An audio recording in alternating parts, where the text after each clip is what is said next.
Phone भूल गया, देखा कि आपके लिए सरप्राइज ऑर्डर किया है। तुम कभी कभी मुझे मुकम्मल पागल मालूम होती। जाहिर है अब तो मैं आपको पागल ही लगूंगी। सामने से हटो। ये ढूंढना क्या बदतमीजी है तानिया। बदतमीजी तो अब शुरू होगी। अरे हाय, कोई दरवाजे पे है, लेकर है ना अंदर।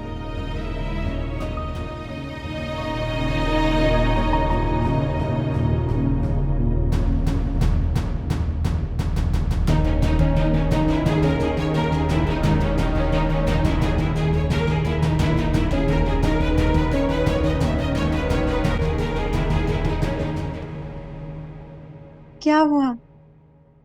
मुझे देख के हैरान हो रही हो? इसको लगा कि मैं घर पे नहीं होंगी, या फिर डू यू नो कि वी आर मैरिड नाउ, या तुम्हें फर्क ही नहीं पड़ता? तानिया प्लीज मेरी ना अभी चाहिए, मैं बाद में बात करता हूँ। कि तो मेरी मेहमान है आज। लेकिन आप आज आई क्यों? जैन, आपने मुझे खुद ही तो मैसेज करके बुलाया है। मैंने तो तानिया, वो एक्चुअली जैन, मैं काफ़ी अर्से से आपको कांटेक्ट करने की कोशिश कर रही थी। मैंने इतनी कॉल्स की, इतने मैसेजेस किए, मगर ना तो आपने मेरे किसी मैसेज का रिस्पांस दिया और ना ही मेरी कॉल अटेंड की। फिर यूँ अचानक आपने जब मुझे मैसेज करके बुलाया तो मैं आपसे इसीलिए बात नहीं कर रहा था कि पहले भी हमारी बातचीत को गलत समझा गया। हाउ कैन वी इतने छोटे हो तुम लोग? झूठ? ये क्या कह रही है जैन? तानिया प्लीज मेरी, आप जाइए, मैं करता हूँ, बाद में बात करता हूँ। अरे नहीं, मेहरीन क्यों जाएगी यहाँ से?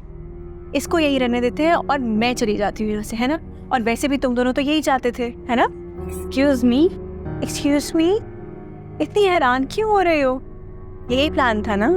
पहले भी तुम हमारे बीच में आई थी और अब दोबारा आ गई हो, तो ऐसे क्यों एक्ट कर रही हो? जैन, मैं नहीं जानती कि ये क्या कह रही हैं, मगर अब मजीद मैं अपनी बेइज्जती बर्दाश्त नहीं करूंगी।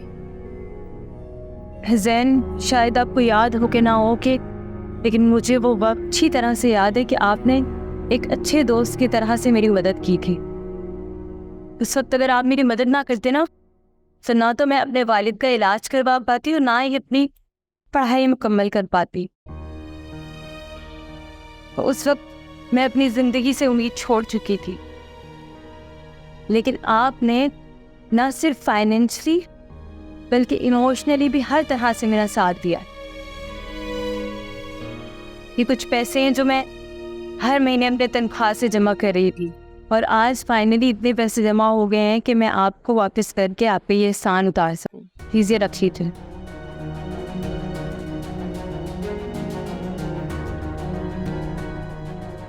प्लीज ये रख लीजिए। अब मुझे इजाजत दे, मैं चलती हूँ।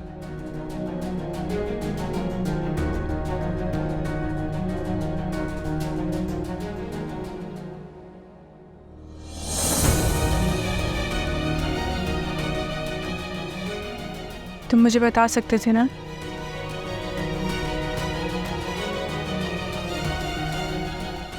मैंने बताया था, याद करो तानिया, मैंने बताया था। मैंने कहा था कि मेरे कहे अल्फाज पर मत जाओ, मेरे जज्बात पर जाओ, लेकिन तुम नहीं समझे।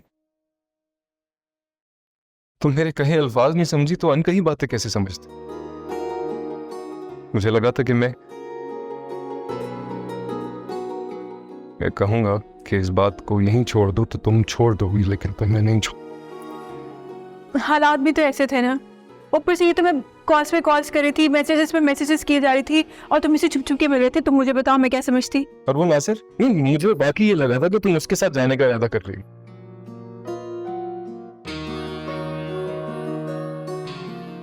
हाँ सर, तो सिर्फ दोस्त था, कसम से, ट्रस्ट मी, कुछ भी नहीं था ऐसा, बिल्कुल भी। लेकिन लेकिन ये सच है कि जब मुझे ऐसा लगा कि तुम किसी और में इंटरेस्टेड हो और तुम मुझे छोड़ दोगे तो मेरी दोस्ती नासिर के साथ गहरी हो गई।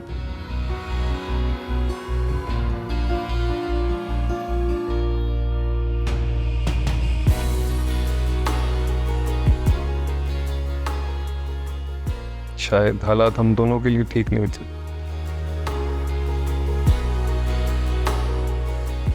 तो हम दोनों का जज्बा सच्चा था, तो किस्मत ने हमें एक और मौका दिया। आता हूँ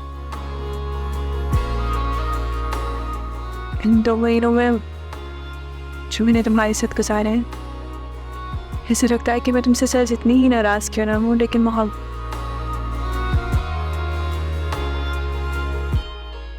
अजीब बात है, हम नाराजगी का इजहार तो आराम से कर लेते हैं, लड़ लेते हैं, झगड़ लेते हैं, लेकिन जब बात मोहब्बत की आती है तो खामोश हो जाते हैं। शायद मोहब्बत को अल्फाज की ज़रूरत नहीं। जरूरत है, मुझे भी ये लगता था कि अल्फाज की जरूरत नहीं है। मुझे लगता था मेरे बिन कहे तुम समझ जाओगी कि तुम्हारी जगह कोई नहीं ले सकता, कोई भी नहीं। वो मेरी दोस्त थी और रहेगी, लेकिन क्या तुम भी तो नासिर से मेरी दोस्ती नहीं समझे ना?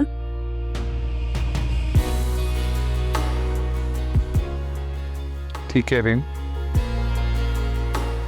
तुमसे जो एक्सपेक्ट कर रहा था उस पर खुद पूरा नहीं उतरा तो शिकायत बनती नहीं। शायद हम दोनों ही एक दूसरे को नहीं समझ पाए।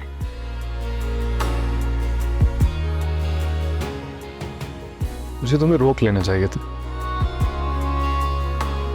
तुम जा रही थी, तुम्हारा हाथ थाम लेना चाहिए था, तुम्हें रोक लेना चाहिए था। और अगर मैं आज जा रही होती तो क्या? तो तुम रोकते मुझे? ओ,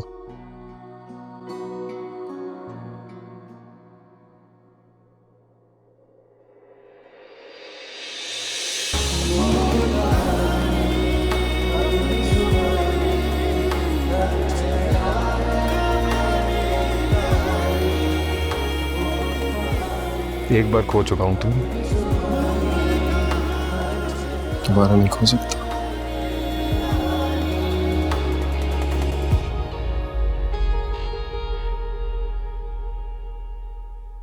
बोल कहानी अपनी जुबानी, हर चेहरा है